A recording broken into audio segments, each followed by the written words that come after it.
Ito, magandang katanungan eh. Idol, anong cure sa depression? Idol, anong cure sa ADHD? Anong cure para maging successful? Isa lang yan. Maging busy ka. Ang idle mind, nakasulat na nga sa Biblia o sa mga iba't ibang relihiyon, pinapasok ng Diablo. So dapat busy tayo, lagi tayong productive in a good way. Huwag in a bad way. Yung talino at galing mo, huwag mo gamitin mang scam, magmangurakot, mang-api ng kapwa, malait sa comment section. Gawin mo, pagbutihin mo yung sarili mo. Pagbutihin mo yung trabaho mo. Pagbutihin mo yung kain mo. Calorie deficit, masustansya, workout ng konti para magka-muscle, konting lakad o anong sport gusto mo para good blood flow restoration. Yun ang prioritize mo. Yun yung mga gamot sa ADHD na sobrahan sa energy. Yung depression naman, yakap, magbasa, pagbutihin ng sarili. Endorphins, chocolate, make love.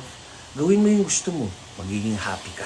Tama kayo, mali ako na si Dr. Tandaan nyo, ang balat natin, ang pinakamalaking pang-excrete ng ihi, dumi, pawis. Diba? Ihi pala, di sa number 2, pupo naman sa balat naman natin pawis para malabas yung dumi. Kasi pag may dumi, toxins yan ang nakakasama sa atin, mga oxidative stress. Tapos yung pag-iisip na masama, na malapit sa masamang tao, negative na tao, nasi-stress tayo, cortisol yung tataba tayo. Tapos pag kulang sa tulog, kahit perfect ang diet at workout, tataba tayo. So, komplikado siya. Stress, iwas sa negatibo.